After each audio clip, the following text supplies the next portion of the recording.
Fans of a Horus Heresy, the Xano paradox, and employing cybertheurgy powers of dubious technological dogma, thank you very much for joining me for an out-of-the-pack review of the latest miniature from Forge Overlords Horus Heresy character series, Anacharis Scoria.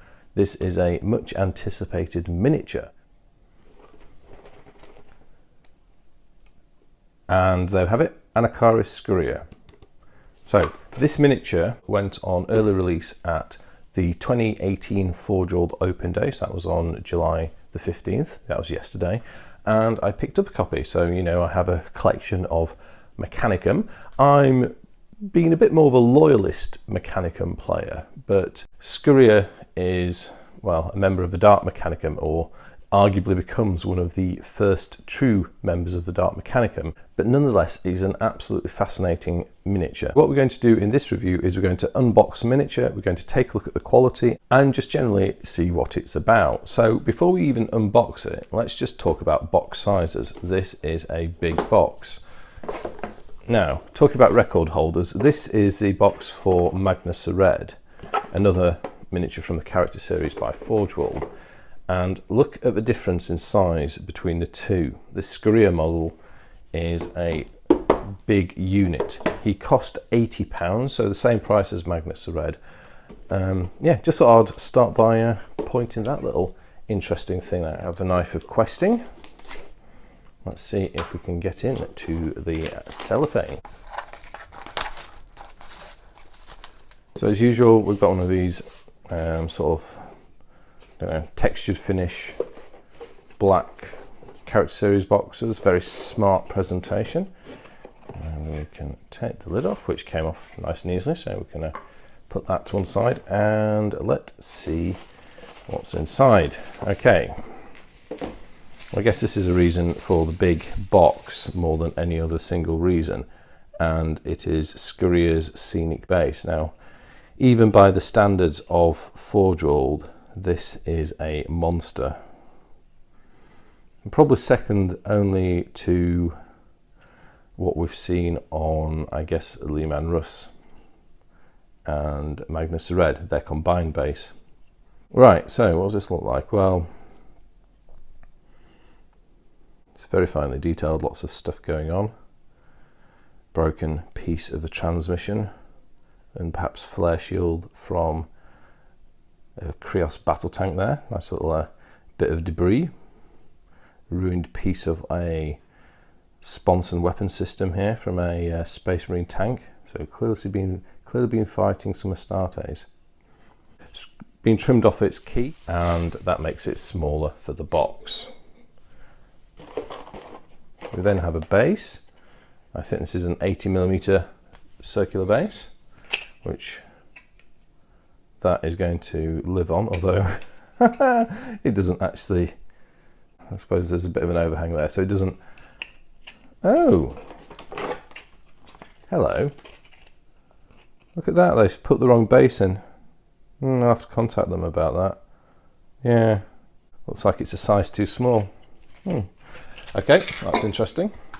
Should be easy enough to get a replacement sent. Right, anyway, time for, here we have a picture of Scoria in his scorpion-like goodness with, well, just weapons and bits pointing all over. For those people who like a little bit of fluff, here we have some on Scoria, the Xanophane Tyrant. All right, then we have the instructions. So, new style Forge Overlords instructions. We have got, now how's this model work? Okay, so a lot of the components are actually taken up with the leg array. So there's 8 legs. These legs are all going to be different. Ooh, so you're going to need to carefully follow these. And then we have a series of diagrams showing how to assemble the chap.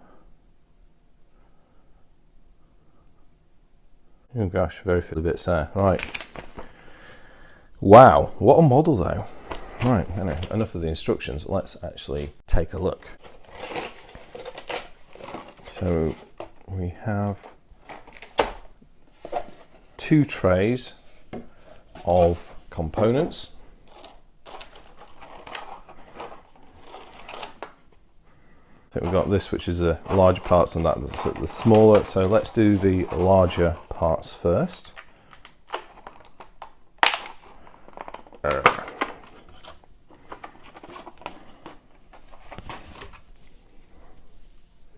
Do that because we need some space. We've got the usual working with resin pamphlet and packing QC. So packed on the 3rd of July. So only not even 2 weeks ago yet.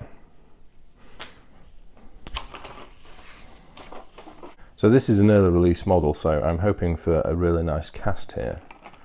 Right, without further ado, let's begin.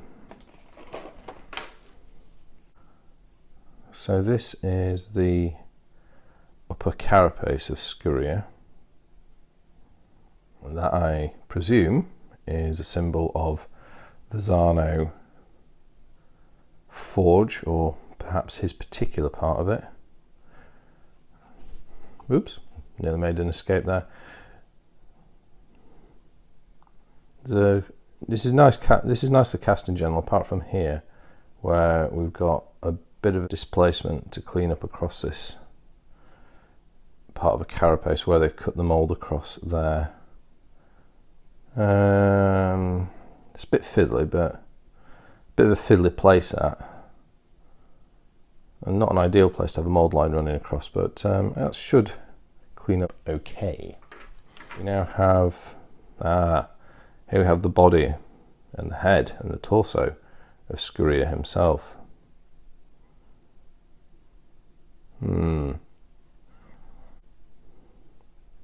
Oh yes, look at that, the slightly sneering lip he has, for someone utterly devoid of human emotion and compassion. Lovely. Bit of cleanup required here. Down here. Very good. This is the body of his, I think, is it called the Xanophane Tyrant, if I remember rightly. So this is like the scorpion body. This is clearly intended to be the reactor housing. Yeah. That all looks very nice. Those people who don't like spiders, yeah. And then here is the main element of his abeyance tail. And this is the appendage that carries the photon thruster. Bit sticky, that.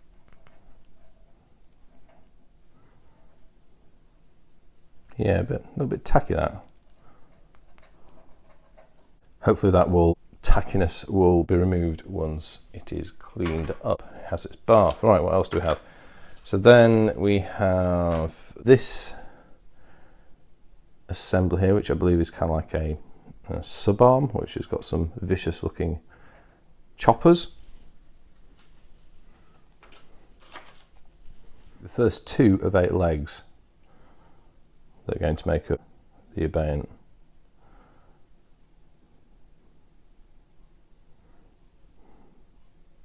I'm trying to get focus here.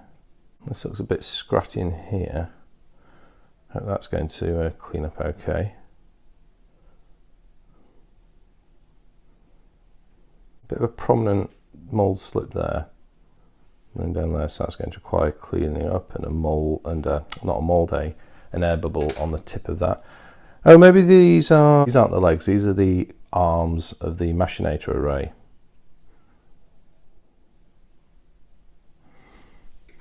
Okay, and what else do we have? Let's look at the Verdean Scepter. So those people who know the game, this is the Verdean Scepter, an entropic disintegrator lance. Yeah, that looks awesome. Very cool. Very deadly weapon to anything that might be fighting him. This is the photon thruster that's going to sit on top of the tail. Struggling to get focus here. There's a mold, they've not lined the mold up properly there, as you can see, which is a bit disappointing. So I don't know if that's going to be, that's not great, that.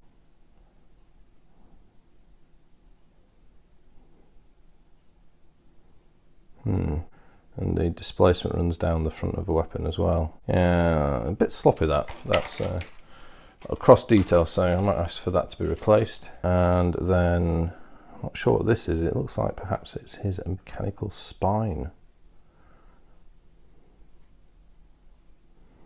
A little bit of cleanup to do here and there on that, but not too bad.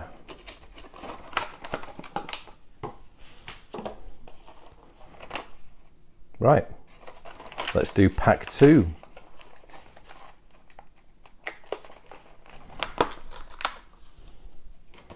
Now we do have legs here, but I'm going to start, I'll leave legs till last.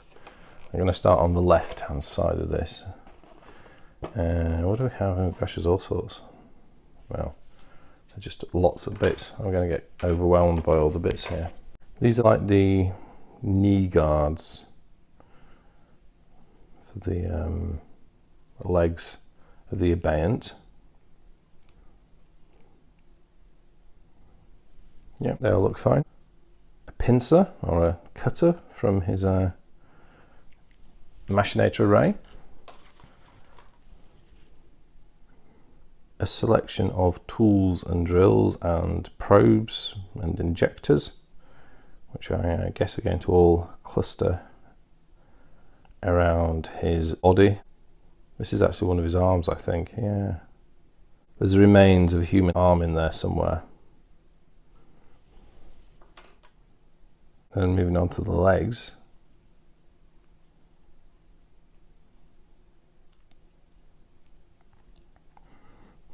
These look really look really cool. Hope they're strong enough to hold his weight. I guess 8 of them should be. Bits of cleanup to do on those as well.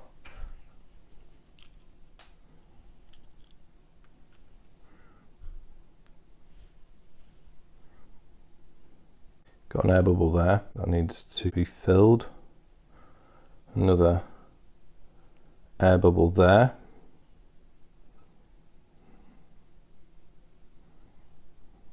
These are quite a tricky shape to cast, I guess, with all of these little voids and cavities. I could see how an air bubble might have got trapped in that particular location.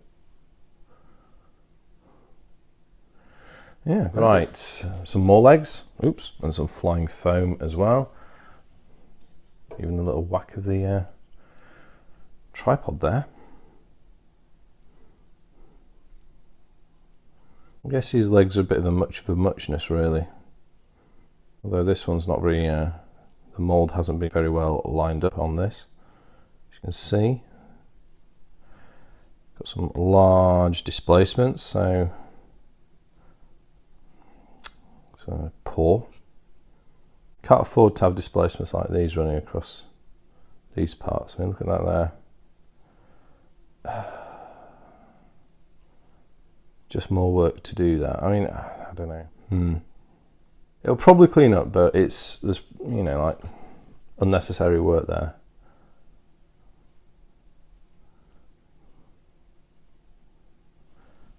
Right, moving on to the last bits, we have 2 more secondary tails to his Abeyant, and these have these rather rictus Xenos skulls topping them. 2 different designs, really interesting. Within the skull of each of these is an Archaeotech pistol. So yes, if the photon thruster and the Verdean Scepter wasn't enough weaponry, he has a couple of Archaeotech pistols just to back it up. Formidable. 1 more limb. Is this a leg? I think this is 1 more leg. Another little air bubble to fill there. Again, scratchy alignment. Yeah, scratchy alignment on the moulds there.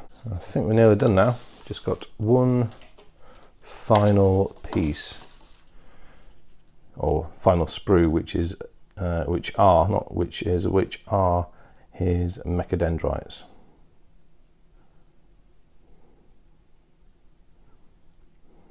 See, again, poor mould alignment. On this, probably just here, yeah.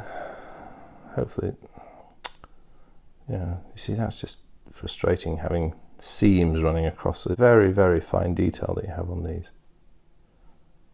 We'll see on that. So that's everything. So what do we think there? So, well, those are all the parts of the model. Quite a large and complicated character piece for the character series range. I think Scoria looks an absolutely fascinating miniature to build, and I will be having quite a bit of fun with this guy, as always. Casting quality wise, this for a character series model is poor, actually. Yeah, it's not particularly good, really. There's far too many mold slips on this for my liking. For example, I mean, the last two character series models I've worked on, which was Alfarius and Magnus Red, the cast quality was much, much better than this. There's just lots of mold slips all over this thing. Yeah, unnecessary work for the modeler, and some of them I might need to request replacements on, and also wrong size base has been included in this particular kit, so I'll be asking for that to be replaced. All that said, I hope you've enjoyed this unboxing review. Please do share your thoughts and observations around this brand new character series kit. I know all the Mechanicum players will be very excited for this guy, and as well as being a great miniature in itself, there's huge conversion potential in this model as well. Please do share those thoughts. But other than that, I'd just like to say thank you very much for watching. I'll speak to you next time, and goodbye.